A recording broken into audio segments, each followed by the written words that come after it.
Okay, go ahead, Hannah. Thank you. So our first committee meeting this afternoon is Public Works and Natural Resources, which is chaired by Councilmember Lillquist. I'll turn it over to him. Thank you, Hannah. Joining me on the Public Works Committee, I believe, are Councilmembers Knudsen and Anderson, and we have two items before us today.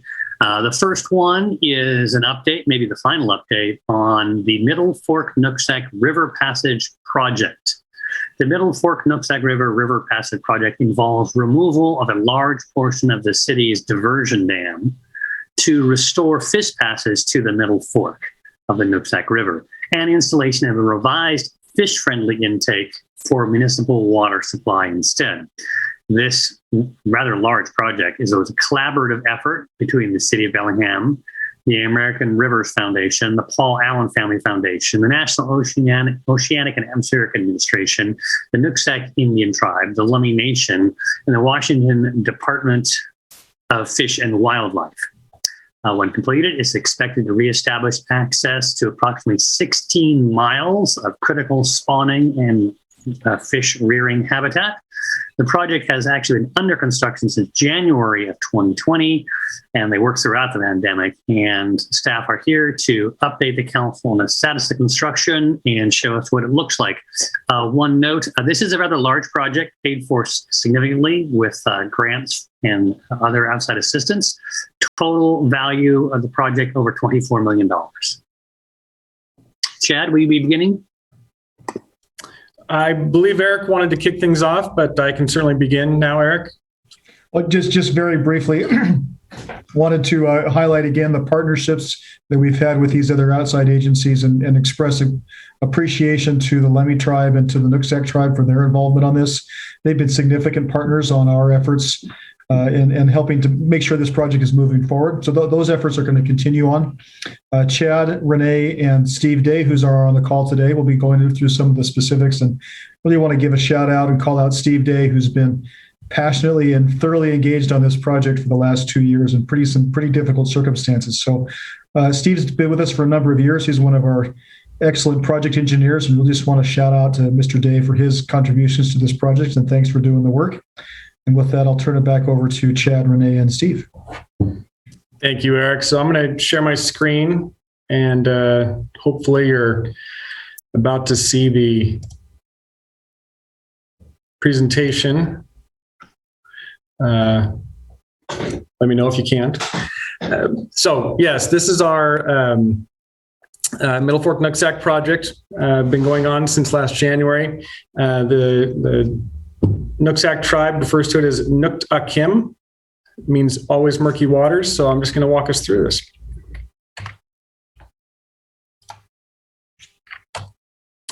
So this is, as Eric said, the project began last January in 2020.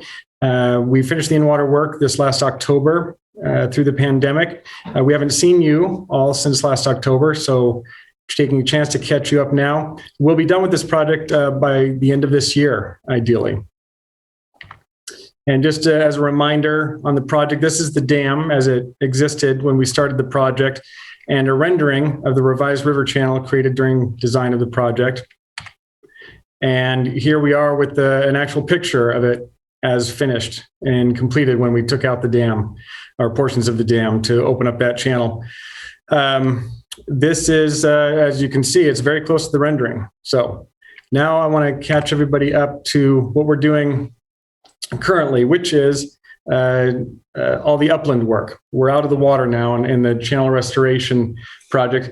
The other portion of this project was to revise our intake, which is being relocated here. It was with the dam coming down the diversion channel. We've got a revised intake, and that water supply pipe now means we've got a large fish screen structure to deal with any misguided fish who decide to get out of the river and into our intake when we are diverting water. This has been a really challenging project. We've had changes in subgrade conditions, variable flows, river flows during the in-water work. Those are just a couple of the things that have increased the cost. And as Michael pointed out, yes, the cost increased over the bid amount, and this project is currently at approximately $24 million. However, it is fully funded. and grants make up close to 70% of this project cost. And so we're paying 30 cents on the dollar out of the water fund for this project. This is a picture of the trash racks at the intake structure. This keeps the large debris out when we are going to be diverting water. This is the fish screen structure itself, which was that area that I showed you previously, kind of in the middle of the site. All the concrete work is complete. We still have some steel grating and steel supports to go in the open areas that you can see. And the base of those columns right there is atop the fish bypass, which is right here. These are the fish screens that are already in place. And basically the screens have clear openings of 1 3/4 millimeters or 1/16 of an inch maximum. And those are arranged in vertical slots and in accordance with our regulations for fish protection, which are part of our permitting. Basically what I'm saying is these are very small openings. And here we're seeing the setting of the electrical building out there. I'm going to play a quick video. This other building next to it is temporarily set. It will actually be moved on top of the fish screen structure when we finish the top of that. And that's going to be here in the next week or so. The generator building is also going to be located here in the next week or so, adjacent to the electrical building. This is all the electrical and backup components and mechanical installations that we need for the structure, for the fish structures. Additionally, it's helping us getting communications into the site through the diversion tunnel. So I'll just show you some of the work that's been going on. The contractor crew, just in case you're wondering, they're placing grout mortar on the slab just before setting down the building.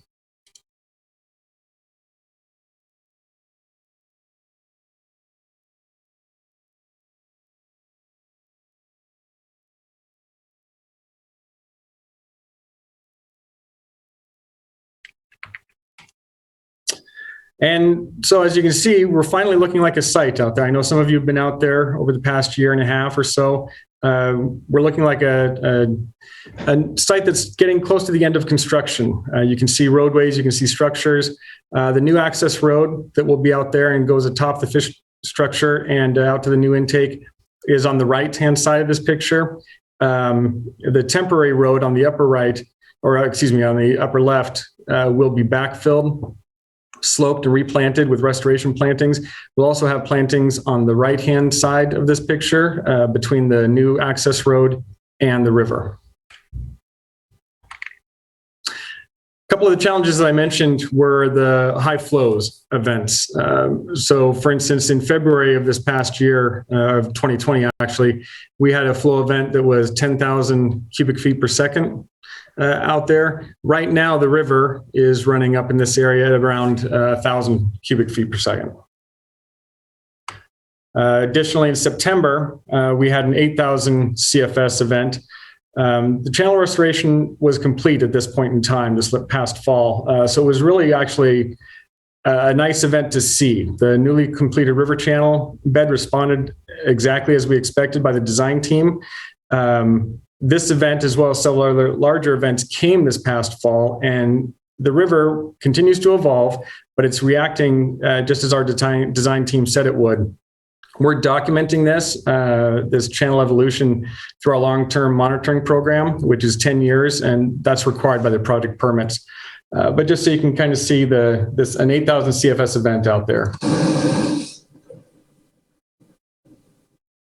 And if you remember the previous pictures of the channel restoration, you can see that water is up quite a bit.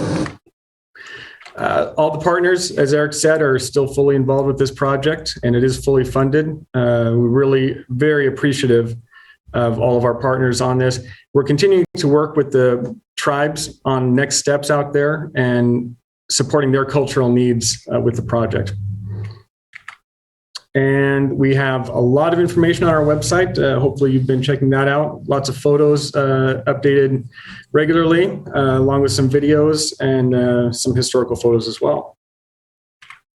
And as Eric mentioned, both Renee and Steve, the project engineer, are here to answer any questions that I may not be able to answer. So I'm going to stop sharing my screen and see if anybody has any questions. Thank you, Chad. Committee members? Okay, I don't hear any questions. I do have a small one. Chad, at the end, you said you want to continue, we will continue working with our tribal partners. What form does that take? You mentioned some cultural needs. What else are the tribes interested in seeing? So we're going to have a blessing ceremony out there. And then we also have, as part of the cultural needs, we're working with a story pole, and the location of that is yet to be determined. Renee, if you want to jump in here, and if there's more details that we can fill them in on. Yeah, so through the permitting process, through the Section 106 permitting process, we have a memorandum of understanding with the Nooksack tribe for different items to help promote the cultural understanding of the significance of that site to the Nooksack tribe. One of those includes a story pole. So that is going to be carved by, my understanding is George Swanisett Sr. is going to be carving that pole, and that'll be placed on site after we meet up there with the Nooksack tribe representatives to determine where that'll go. And as Chad mentioned, there'll be a blessing. At some point, we hope to have a ribbon cutting, but we are working really closely with the Nooksack tribe to choose the timing for that. Thank you. Anything else? There's no action needed here. This is just a briefing for information only. Mr. Day, congratulations. A tremendous project. Okay, we'll go on to the next item. And that is, hold on, please.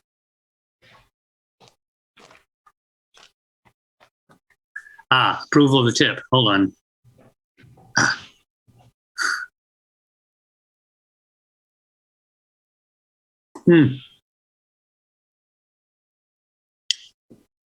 I'm sorry, I'm having trouble with my document here. I'm going to wing it. The next item is adoption of the draft 2022-2027 Transportation Improvement Program, or TIP. This is actually the council's third look at this document. We had a briefing on it a while back and a public hearing. It's back for us potentially for the final time. This needs to be approved on an annual basis by July 1st. That's my improvised introduction. Mr. Como, I don't see him here. Maybe Mr. Johnston or Chad. Does anyone? Yeah. Any staff members? I'll pick that up, and it's a good introduction, Mr. Lilliquist. Again, the 6-year TIP, 6-year Transportation Improvement Program, is an annual action for the council to consider. Primary purpose is to help lie out funding plans for large capital projects that the city is undertaking into transportation. At the end of the public hearing a couple of weeks ago, there were 3 questions that were asked by the council. One related to equity, one related to what we're planning on the bridges over Whatcom Creek, and then a general question that came from the public about the use of stanchions to separate bicycle lanes from travel lanes. And Chad will be happy to address those questions. But before he does so, also want to highlight the significant importance of partnerships like on the Nooksack Diversion Dam to our transportation system. And the key partnerships that we have with Whatcom County, the state of Washington, the Bellingham School District, and in particular, WTA. And so in working with our partners with those various agencies, we've seen great success over the last several years in improving our transportation system. And notably, you'll see under construction this year, the Bakerview on-ramp and the Orchard Drive extension. Those are many millions of dollars worth of improvements that come from those value partnerships. That is a direct result of the good planning that takes place between these agencies using the 6-year TIP process. So the 6-year TIP is really a document that's intended to cover planning purposes and funding purposes. It does not get into detailed design purposes, but it really does help us plan and foster partnerships with other agencies. And with that, Chad's going to address the 3 questions that were raised previously, and we'll be happy to answer any questions that might come up as in addition to those. Great. Thank you, Eric. I'm just going to address those 3 questions. Like you said, Michael, this is actually a great one to wing it on because the agenda, bill, and memo are pretty much the same.